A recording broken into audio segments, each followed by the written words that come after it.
So this is the overview for NIMS, the National Incident Management System. What the heck is NIMS in the first place? You hear a lot about it. Remember, NIMS is the sort of the overarching plan for incident management. It is a product post September 11th, 2001. It's not specific. It's sort of a big picture process. It has some core sets of concepts, principles, terminologies to enable people to do this. The federal government says it's clearly not responsible for tracking or training or performing things like, they don't use words like that, but they'll provide the resources so that we at the state and local level can do the things that they're hoping of us. President Bush issued a Homeland Security Presidential Directive. Every once in a while you'll see references to HSPD 5. It makes adoption of NIMS a condition for federal preparedness assistance. That's the hook that many of us in the local communities fall under, is that if we want assistance from, for example, the Homeland Security Council, we have to show that we are training our people in NIMS and incident command. The National Response Framework is basically, it's again, just that. It's a framework on how agencies and disciplines work together. Sometimes the fire department, the police department are not always in sync. Just think of it at the federal level, and what they identified as the FBI and the CIA and the Defense Department and the EPA may not all have been on the same page in the past. And the hope is that through the response framework, if we have an emergency, everybody will kind of know what their roles and responsibilities are. One of the interesting parts is it does include non-governmental organizations in the private sector. So that includes organizations such as the Red Cross. What they're looking for is some standardization, and again, I talked about in different agencies. They use different terms and different plans and different response modalities and all. And so what they're trying to do through NIMS is to come up with some sort of standardization both within the federal government and also between disciplines, between the fire service and law enforcement, between the National Guard and the public health agencies that are out there. So it's a national integration plan of how everybody should work together.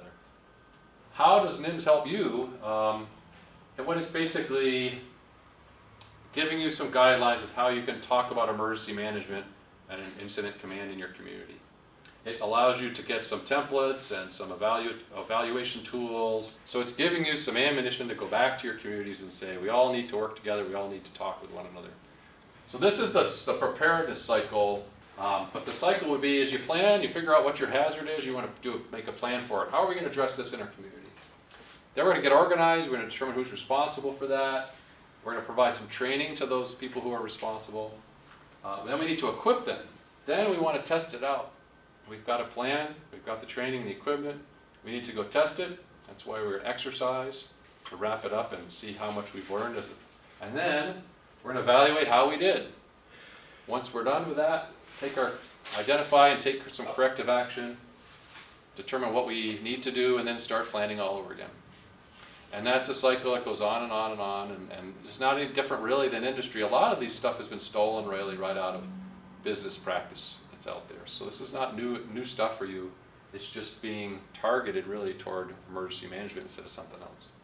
Mutual aid and assistance agreements. The fire service has probably led this for many, many years, and that's something that the Homeland Security Council and even at the state level, MEMA and the legislature has tried to adopt some new mutual aid agreements to allow towns to exchange stuff without having to go through a very formal process or a litigious process to make that happen.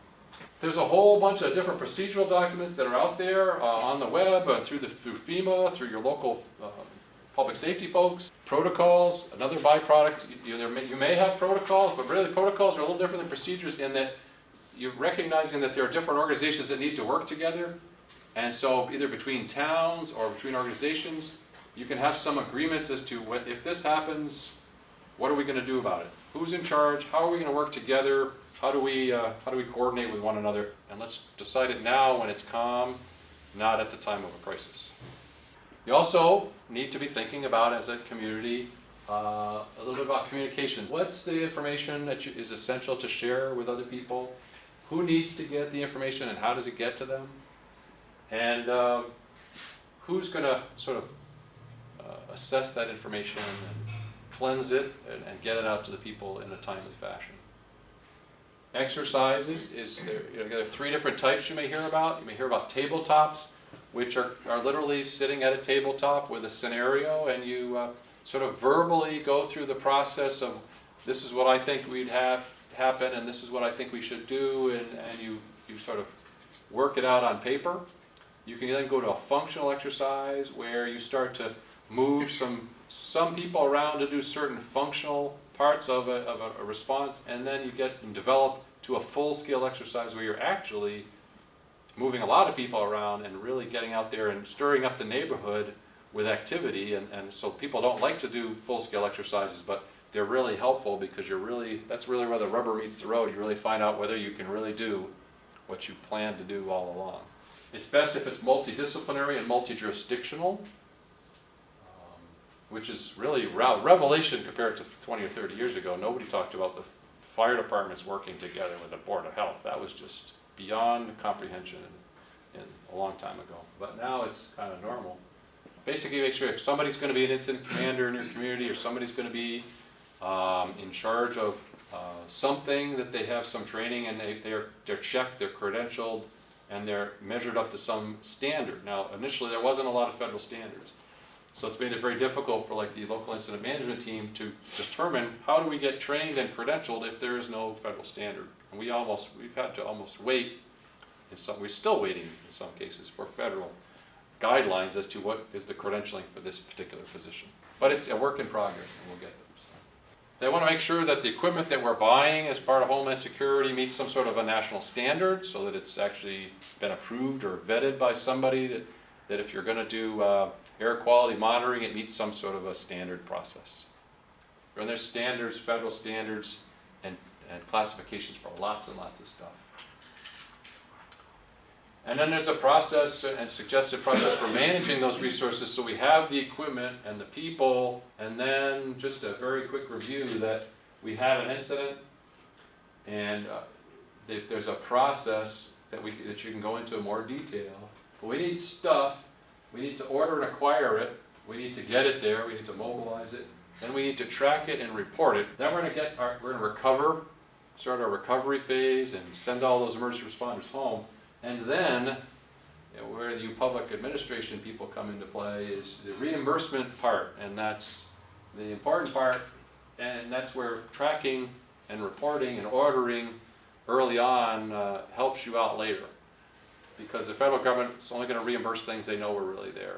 Once we've reimbursed them, we restock those items, and we're ready and stocked and ready to go on for our next incident, and then we go through that process all over again. You've heard about mitigation plans, trying to do things ahead of time to prevent problems from happening in the future. Part of the NIMS process is to talk about mitigation, proactive reduction of loss. There's a lot of times when we can get information, but it's not accurate, so we make poor decisions. And so that's part of the training phase, and part of the use of the incident management team is really to try to get people out there who are trained to go out and get that accurate, effective information.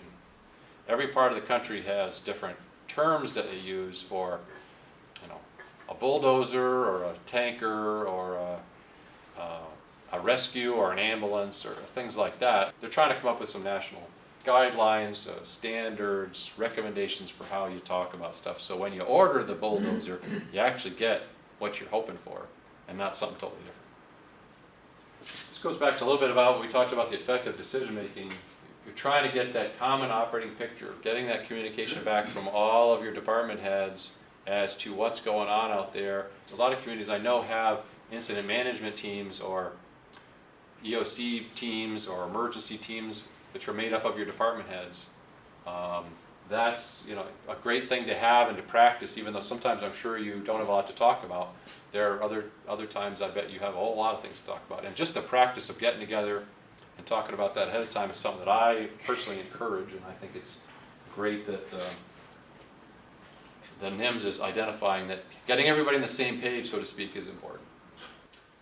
Incident command, multi-agency coordination, and public information. Those are kind of like the 3 things that are kind of the action items, if you will. And incident command can be used for incidents of any and every size, scope, and complexity. But think incident command as being the people that are on the scene making those decisions. The four big sort of tasks that are out there are in the area of operations. They're the people, the boots on the ground, as they say. The planning people that are looking forward, they're the forward-thinking people. The logistics people, they're the folks that beg, borrow, and steal the stuff that you need to make your stuff happen. And then the finance administration, those are the people that are tracking all this and trying to figure out how much this is going to cost to allow you all to make intelligent decisions. So again, we're going to go into those in more detail a little bit later on. You may hear the term area command. Not something that's used a lot or well understood in Massachusetts, but it is, the idea is it's a very large incident, and you might have multiple incident commanders, maybe in multiple towns or within one town, but it's big enough that one person can't necessarily do both the tasks of being the incident commander of all these different complicated incidents. So there's a process to set up an area command that oversees these others, local commanders. Legislatively and jurisdictionally in Massachusetts, area command is a difficult thing because you have 351 unique and independent cities and towns. And that seems to be the rub in Massachusetts, whereas a lot of community and a lot of states, area command might be very well set up on a county basis. So that's, we can talk some more about area command too later on, because it's an interesting concept, but it's a difficult one to overcome. This is the MAC, the Multi-Agency Coordination System.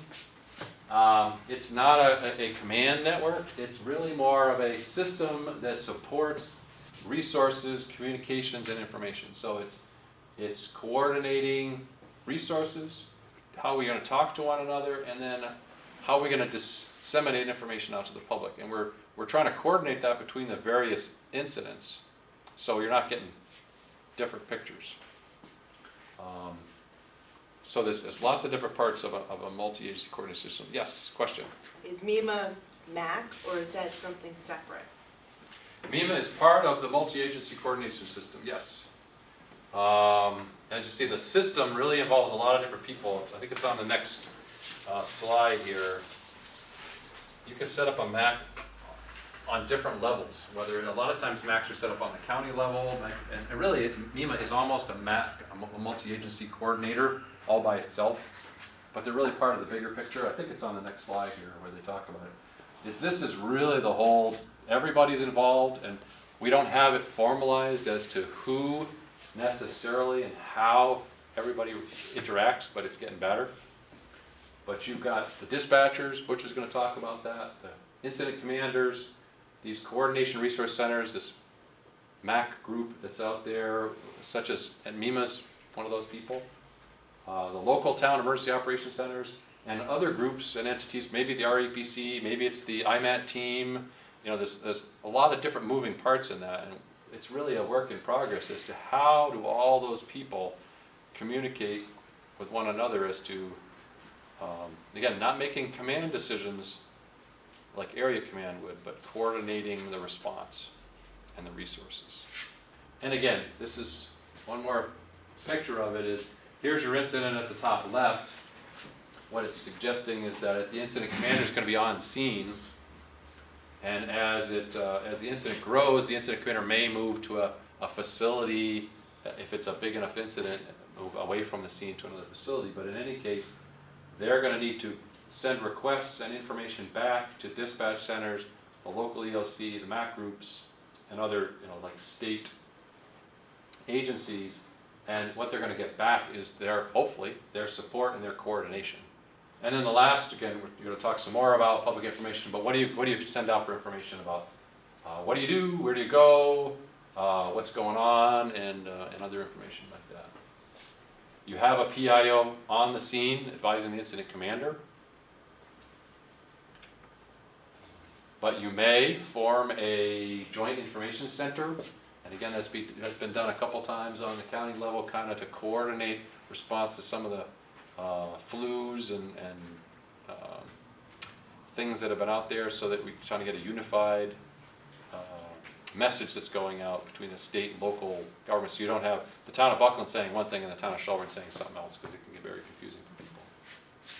The MAC's coordinating resources, the JIC is coordinating public information. It's all part of the planning out how's it going to work, practicing, equipping it, training, exercising it. We have to do all those parts to get a JIC to really work well. But the concept is that you're going to get, the public's going to get one voice from your community, and in a larger scale, they're going to get one voice, a consistent message from the state level, regional level, down to the local level. This is the one slide about the integration center. There's basically 4 parts to it: administration, standards, training, and publications. It's going to take all this information. It's a one-stop shopping center at the federal level for all this information. So that's the role of the integration center. And there's a website, which is fema.gov/NIMS, and it's got lots of links to all sorts of stuff. And that's put out by the National NIMS Integration Center.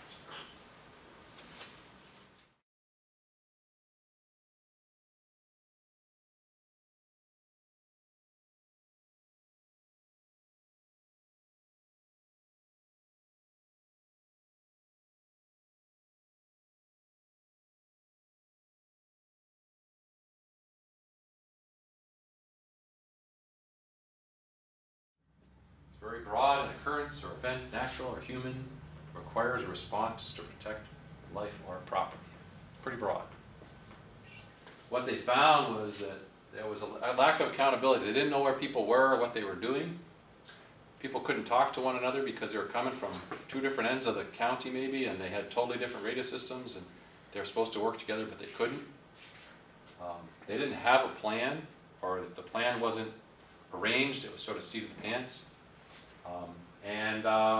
And different people from different disciplines and jurisdictions, they couldn't quite get together because they all had different terms and knowledge bases and everything. So they found lots of problems in basically the wildfires in Southern California in the 70s. And since then, that's the beginning of incident command, and it's built out, and this is what the federal government has adopted, the current incident command system, as the way to implement it nationally. So the 3 things, again, it's all about safety of the responders and the public. It's about achievement of objectives, it's management by objective, and how to do it efficiently. And that's where the people in the treasurer's office in your town will be very happy to know that you're doing it on an efficient basis and not just doing it. So that's a recap of this whole part here that we're going to talk about. It's standard, large or small incident, best practices, planned events or unplanned events, and it's a portion, one section of the whole NIMS. But really the stuff that we're going to run into 90% of the time, 95% of the time, is going to be incident command system related discussions. It's nice to know NIMS is this overarching thing, but this is the meat. There's a ton of stuff to talk about here. We're going to come back to this. It's going to kind of guide us as we go through. The first part is common terminology. We've touched on that under NIMS. Again, think incident command, think of a specific incident. How do we determine how we organize it, how we identify facilities and people? How do we label them so it's consistent? So that's the common terminology that they're talking about here. Command is directing, ordering, controlling by explicit authority. So the incident commander, if they're going to assume command, they have explicit authority. They have some statutory authority from the state, from the community to take command. It's not just anybody can do it. You have to have some legal authority, some legitimate authority to basically take that command. And I usually throw in here, this is a great discussion for your emergency management teams in your communities, is to, if you have those situations where nobody's quite sure who's responsible for what, this is a great topic to sit down and have a discussion on. And you may be able to solve it in 5 minutes, and you may not be able to solve it and have to go back for a few more meetings and arm wrestle that out. Examples are missing person search, fire department, police department. Auto accident, fire department, police department. Pandemic, Board of Health, Board of Selectmen, police department, emergency emergency medical services, who does that? Et cetera, et cetera. You can come some different scenarios and say, who is going to be the incident commander for those sorts of things? There are towns in Franklin County that have had that discussion. I asked in some of these classes, and some of those towns were able to say, yep, auto accident, this is how it works. That's pretty impressive, actually. So would that be our EMD that would be responsible for determining that, or? Well, it depends a little bit on the town, but my opinion, the Board of Selectmen, the chief elected officials, you supervise your department heads. So really, that discussion has to happen at that level. The emergency manager, and Bob can talk about it when he comes through, is emergency manager is really an advisor to that chief elected official. This is how you do it, this is how you manage it. But they're not the ones that are going to tell the other department heads how they're going to do their jobs. So, sir? I understand that when the state police come in, that they take over completely. That's an excellent question, and the answer is that it shouldn't happen that way. It does happen that way on occasion, where state or federal agencies will come in and take over because they presume they have more authority in it. In Massachusetts, the local, unless the governor declares a state of emergency, it's the local chief elected official who's responsible, whether you like it or not. What about if somebody like the FBI comes in though?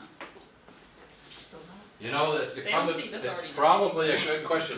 It's still, again, this is part of the whole NIMS concept, is really to get the word across to all the people at the federal, state, and local level that Yeah. everybody working together. Chief, would you like to try to tackle that? The state police have the statutory responsibility to secure the scene. Historically, we've found if you have a strong incident management system in your community, then they're not going to take over. They will work with you. All the ones that are graduating now, pretty much in all the agencies in the Commonwealth, are trained in the National Incident Management System. And the last couple of years, we found that they'll work much closer with you as a community. But if you don't have any organizational structure, they're going to take over. But again, having that discussion at your town level, you know, your police chief may say, well, in this case, for a missing person search, the state police are going to come in, they're going to take over, they're going to be in charge. And if you as a town agree that's the best way to manage it on the town level, that's how we want it done, I just let the state police know that that's the expectation you have of them. They may come back and say, no, we don't. All we're going to do, we'll take this part of it, but we don't want to be, you know, so have that discussion, but do it ahead of time, you don't want to be doing that on the side of the road. But it's going to be unique town to town based on your resources and what you have. Okay, yeah, one more question and we'll talk about this more later. Following up on the resource question, what if your fire department doesn't report to your board of selectmen? What if it's a fire district and it's its own municipality as opposed to a town department? You know, the fire chiefs in Massachusetts have appointments, they're an authority by the state fire marshal to do certain things, but you're in charge of your community. But again, you want to have that conversation up front so everybody understands the relationship. Just because an agency brings a lot of resources into an incident doesn't mean that they take over the incident. So as members of the Board of Selectmen, you're still responsible to your taxpayers and your community. Your local police chief, if it's a police incident, still should be in charge of that incident, even though the other agencies are bringing in lots of resources. There are some unique jurisdiction territory that you should be aware of. The first one that comes to mind for me is the railroad.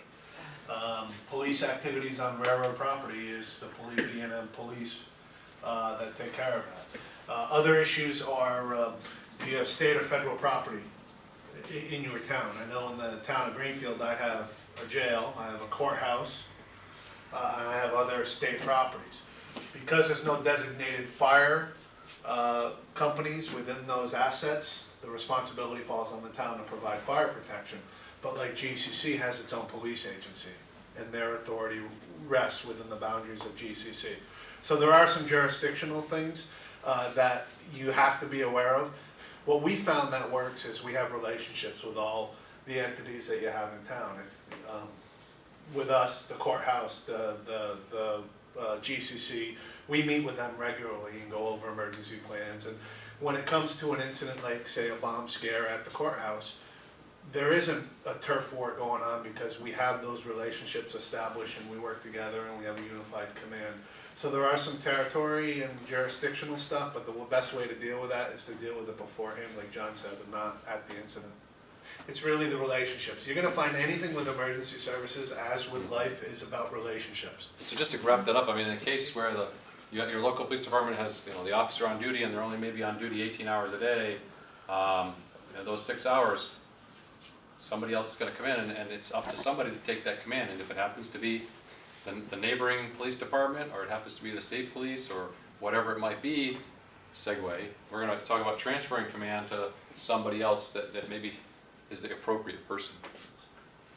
And they do talk about, I guess, that the last ICS test that was out there, there's about half the questions seem to do with transfer of command. So I took it to mean that people don't get this very well, so they wanted to reinforce it.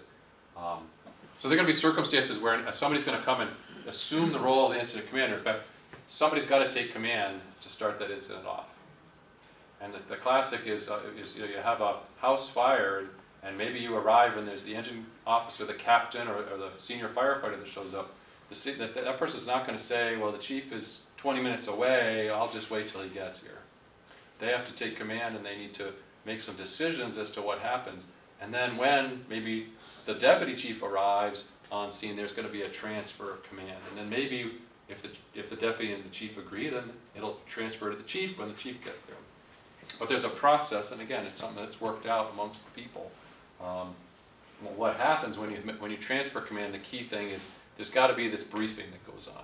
It can be very formal in a big incident, it can be very informal, it's a written or verbal or both, at a small incident. Hey, this is what I've got coming in, these are the resources we have coming, this is the situation, this is what I think we ought to do next, this is my plan, what do you think? And it's transferred over, the next person says, I got it now, we're going to go from here. But you have to exchange that information. And again, maybe it's a jurisdictional issue of, I happen to be here, I know it's really not our incident because we're on rail property and it's really your jurisdiction, but this is what we took command and now we're transferring it over to you as the, from the Greenfield police, say, to the Pan Am police. So. I should mention with the railroad, if there's a release or a threat of a release or something that is threatening the public safety, the locals have control over it. The railroad has control over the police matters, but if there's any type of release, it's still locals. It's your local fire department that's going to be handling the hazmat or the fire or whatever, anything like that. So there's a process, a formal process to transfer from one commander to the next. It's not always one person forever. So when might the transfer be? When might command be transferred? Maybe it's somebody more qualified or statutorily has responsibility, or again, an agency's legally required to take command. The complexity of the incident gets more complex. In Massachusetts, it's working now about these incident management teams and what the process is as you get a more complicated incident. What's the process of transferring a large-scale incident to more qualified people with more experience? And sometimes the incident commander just needs to take a break, needs to get some sleep if it goes on for a period of time. There's a specific ICS organization, and the key thing to remember here is people are assigned based on their expertise and not their rank.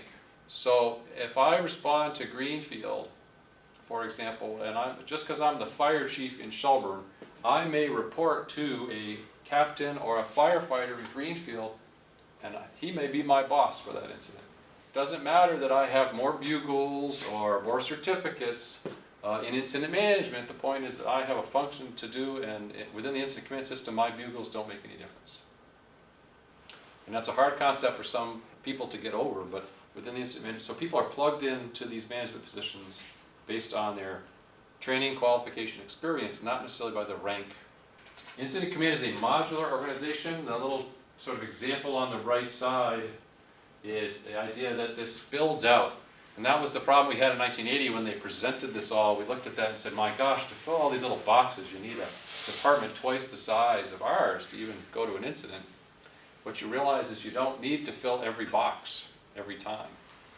The idea is the example is if you go out we had a call today in Shelburne, it was for smell of diesel fuel. And what we did is we went out and found the fact that, yes, somebody had spilled some diesel fuel in a parking lot, and it was maybe a gallon of it, and it smelled like diesel fuel, amazingly enough.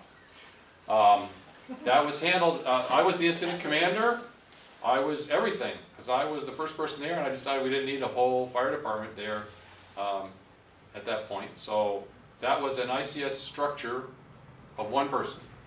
Now, if that diesel fuel leaking was a tractor trailer full of diesel fuel that had rolled over, certainly can't handle that with one person. And I would have needed to find other people to handle some of the different roles here that we're talking about. So you responded, you were incident commander as the first person there. You decided it was too large for a one-person response, so you called the hazmat. And you would transfer the command when the hazmat came, right? No, you're not saying transfer command, you're basically, they're either joining a unified command in some cases, or they are reporting to the operations section chief. Because they're gonna do the tactics. How are we gonna control the spill, shut off the flow? They're doing tactical things. So it depends on the incident and the commander is how you're gonna set it up, but it could happen one of those. But they're not, again, just because they're the state hazmat team, they're not gonna come in and say, stand back, we're in charge. They do that pretty well, actually. They work, they work within, But I was wondering if you actually transferred it or. what had happened is that I'd build out my organization and I'd say, you know, we have a lot of, again, it goes back to the objectives, life safety, stabilization, so there's lots of different things. I can't do them all, so I might say, okay, this person's in charge of traffic control, this person's going to do spill containment, this person's going to check out the injured party, maybe if we had a rollover, and they're going to do EMS. Somebody's going to be in charge of hazmat, that sort of. Okay. So you're gonna build that out, and then those people might say, I can't do it all by myself. I need some people, and I'm going to divide this incident up into small pieces. Essentially, it's a process of conquering it by, divide and conquer is really what it's all about. So as a select person, the chief elected official in the town, when does that person come into a situation like that? And I ask that because I know that the chief elected official is not going to be in on every single incident, but when does the incident warrant that kind of participation? And my sort of easy answer is, if you've sat down with your department heads and they kind of know, you may say, I want to be notified of any incident that brings in any assistance from any organization outside of this community. And then they know what your expectations are. There's going to be other select board people or mayors that are going to say, unless you're evacuating people, you guys can handle this. I don't want to be bothered. I'm perfectly comfortable. I don't have to be notified. So it really depends on the individual to some extent. There's some things like, as incident commander, I can't declare a state of emergency. That takes some legitimate authority, more than me. Incident action plan, again, I have some examples. There can be rather large documents, but the idea is they can be oral, they can be on a napkin, or they can be big, lengthy documents, depending on the complexity of the incident and the duration of the incident. What the idea of the IAP is, that's another acronym for you, but you'll hear IAPs more and more, but it's going to spell out the objectives. What are we trying to accomplish? How are we going to, what are the activities? What are the things that we're going to do to accomplish our objectives? How long is this good for? Are we talking about a 4-hour period, an 8-hour period, 24-hour period that we're talking? And then it could be oral or written. If we're talking longer periods, it's more likely going to be written. My plan is to put the fire out. We're going to do that by putting 2 attack lines in the front door, and we're going to try to attack it from 2 different parts, and we're going to ventilate, We're going to do this over the next 5 minutes or 10 minutes. That's what our goal is, and that's the incident action plan going in their mind, and when the senior officer comes, that they can transfer that. The key elements, if you think about it, it's all about safety. Again, it comes out to what do we want to do, who's responsible for it, how do we communicate, radio or otherwise, and then what happens if somebody gets hurt. If you have an IEP, those are kind of ingrained in people to think about those 4, if nothing else, think about those 4 things. What do you want to do, who's going to do it, how do we talk to one another, and what happens if somebody gets hurt. Another popular term is the span of control. The goal is that your supervisors don't supervise people in more than 5 people. Again, if I have that incident on the highway with the diesel truck that rolls over, I, as a supervisor, would have a very difficult time supervising 40 or so people.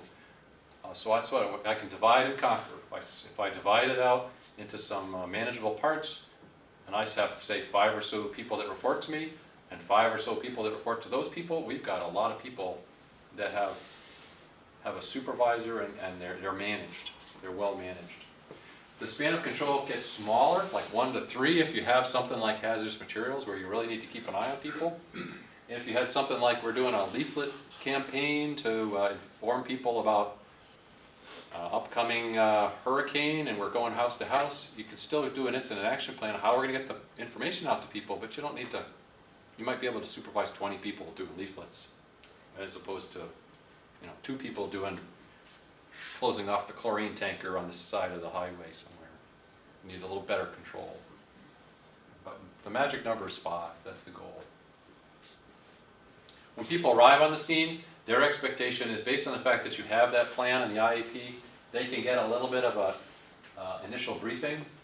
What's going on, what's your job, who are you working with, where are you working, when do you take breaks, if you need stuff, where do you get it, how long are you going to be here, and what safety equipment do you need to be equipped with and where in order to do your job safely. That's should be an expectation of anybody coming onto that scene that your management team has come up with that. We talked before about resource management, that whole process of ordering and tracking and recovering and billing and paying for it all. That's all part of the resource management process of incident command. It's the people that do this stuff. You may hear some terms about incident command posts. That's where the incident commander is. That's where the decisions get made, and that's where the command staff get together and talk to one another and make those command decisions. A base is kind of where you accumulate resources. Once you might need them, you put them in a staging area. The people in a staging area are ready to go. The people at the base are kind of there. They're not really ready to be deployed immediately, but they're there nearby where you can get them if you need them. Staging area, those people are ready to be dispatched to achieve an objective at a moment's notice. And a hellspot is a national term for what we in New England call a landing zone. Basically where helicopters can come in and depart from. Those are the main terms that you hear and see on maps. We talked before about communications. We talked about interoperability and coming up with a communication plan for your incident. That was Bob's job the other day when we went out somewhere. Bob had to come up and figure out how people were going to talk to one another in an organized fashion and put it in a chart so everybody understood if they needed to talk to somebody which radio frequency they were using. And that, if they didn't need to talk to somebody, they shouldn't be talking on that radio frequency. And that's, we spent a lot of time trying to organize communications.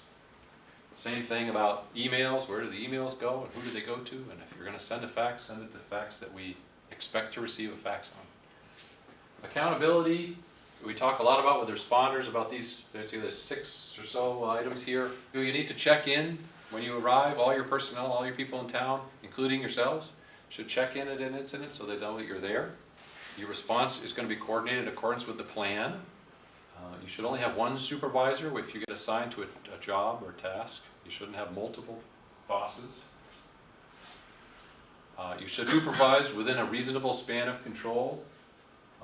You need to be tracked in and tracked out as to what you're doing so people can account for your time down the road and if they need to get reimbursed for that.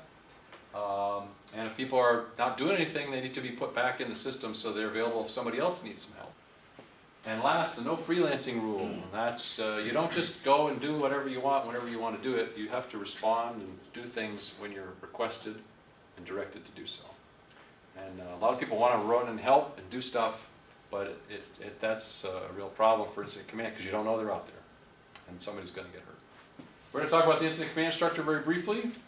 All the possible things that you can use to organize that incident. This is the official command chart you see all over the place if you go to an incident. Again, you only fill these 7 assisting positions if you really need to. You don't have to do them every time, but you might need to in a larger incident. And they are basically the advisors to the incident commander, Amazingly enough, the public information officer advises in the area of public information. It's very logical. The safety officer talks about safety, and the liaison officer is the only confusing one. They're basically the person that reaches out to other organizations. That liaison officer is going to go out and reach out to them and say, what is your role? What do you need to have us do? How do you want to communicate with one another? What resources do you have? Yeah, the big job of the liaison officer that you gotta keep in mind is that you don't want everybody bombarding the incident commander. Right. If I've got Western Mass Electric coming into my community, that person would talk to Western Mass Electric, and they would be that contact between that agency and the incident commander. And it's usually with agencies that are peripherally involved in the incident, is how I look at it.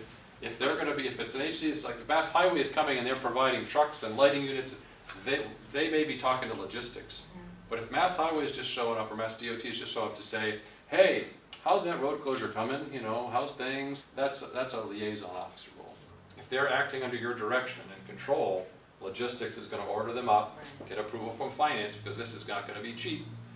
And that, in that case, those tree crews would report right to the logistics or to operations people. Once they were sent out into the field, they report to operations. Yes. The communicator with the liaison officer would provide the town with the information as to what line they were working on or what streets they were working on. So hopefully you've got a representative from WEMCO in your EOC that can provide that information to the town. So when the questions come in from the citizens of when I'm gonna get power back, that the liaison officer goes to the WEMCO rep and says, you know, can you give me an estimate of when they're gonna work on this street? Or why aren't you working on this street? He may send the liaison to go out and say, okay, chemical company Alpha, you're on scene. What are your needs? What are you gonna need for the incident? What can we do to help your resources? This is what we have, and be the intermediate person between the incident commander and that chemical company. The last way is about teamwork, how you team people up. And they wanted to mention in the course curriculum the fact that there are strike teams and there are task forces. Let me just give you a couple examples, because you'll hear these terminology thrown out all the time too. Task forces are you put a bunch of people together that are different, and you give them a task to do. So you have a diverse group of people. Their one task is to open up that road after the storm, and they're all working together as a task force. The task force moves around as a group. That way you don't have to manage those people by individual little people moving around. You move them as a group. You may hear also about strike teams. Strike teams are a whole bunch of people that are all the same. Usually there's 5, and it might be 5 dump trucks, 5 saw crews. The idea is, again, you move them in groups of 5, but they're all exactly the same, so they're called a strike team. So that's operations. Okay, they're trying to get themselves organized. Okay, the planning section of these are the planners by default. They are the ones that develop the plan. They're the ones that are they're forward thinking, the documentation people. They want to know who's here, and who now, and who are we going to need later, and what are we going to need for the next period. We're going to do a little investigation as to what's going to happen, and we want you to tell us, incident commander, what the heck you want to do 6 or 8 hours from now. Logistics is the people doing the stuff. These are the beg, borrow, and steal, and sometimes purchase stuff. It's going to get stuff, track stuff, move stuff around. They handle all the important deals like communication, radios, food, bathrooms, medical services. They support the operations group. The operations group's out doing the activities. Logistics is providing the stuff to keep those guys working. Fuel for the trucks, food for the responders. That's the role of logistics. So, in an incident that's growing, who makes phone calls to get outside mutual aid assistance? Once the system is set up, logistics would be the one that would order the resources. So I know that in this flood we're going to need sandbags. Nobody's ordered sandbags yet because operations hasn't figured it out yet. But I know they're going to figure it out, so I'm going to order a whole bunch of sandbags because I know they're going to need them.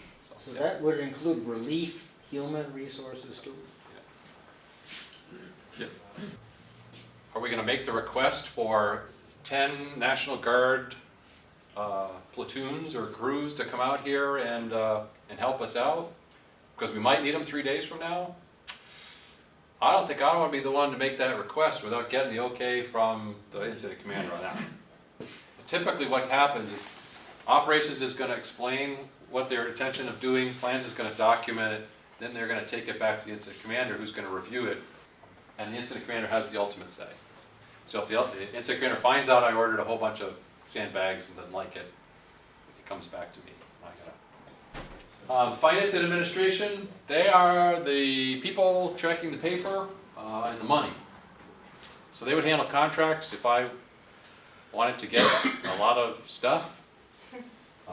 They also keep track of the hours, the time, and also injuries and accidents, because those are going to come back later. Somebody's going to want to be compensated. So they're the people that are skilled in this and know that. And again, a lot of you folks, if you're administrators, people are going to look to you to be that person, because that's what you do every day. You know about who the insurance company is. You know who the hospital is you recommend or you usually use, and what your policy is on overtime, and all those things that a lot of other people don't understand. And if you've been through a couple incidents, you also know about all the paperwork the federal government's going to ask you for, so you can start proactively trying to get that stuff. Okay, here's about unified command. Incident commanders from multiple jurisdictions or disciplines can operate together in a single command structure. So in the case of this particular incident, it would be a fire rescue, a law enforcement person, and a hazmat commander. So there'd be one group of 3 people that are in command, but they would jointly develop all their objectives and strategies together, not 3 separate strategies and objectives, which is the way it used to be. How does the only one boss theory work in this? But usually what happens is the incident commander, and there's one of them that comes out and is going to do the presentation as, I'm presenting as the incident commander. We all agree, but they're not going to each get up and do a presentation or a statement on something. It's usually that one incident commander is going to be the one that's going to speak on their behalf. And during the evolution of an incident, the actual incident commander can change based on, the duration of the incident or the activities taking place during that incident. Because sometimes the police end up as the incident commander, even though you have the fire chief and the board of health and everybody's sitting in the command post as a unified command. There's a lot of benefits to this. They're really selling it. You can do collaboration, less duplication of resources. I understand there's no security officer. The security of the incident facilities, it's a logistics function. If it's security of the public, then it's usually an operations function. It's the same as medical service for your emergency responders comes under logistics, but if you're serving the public, it comes under operations. Okay, we're going to do a quick review. So, remember, ICS is a standard concept, coordinated response, common processing, common management of resources. It allows people to meld together because they understand the terminology after some practice and exercise. You only have one boss, and you're not bossing other people's people around, essentially. You report to one person and you only supervise your own people. And manage your stress by being professional.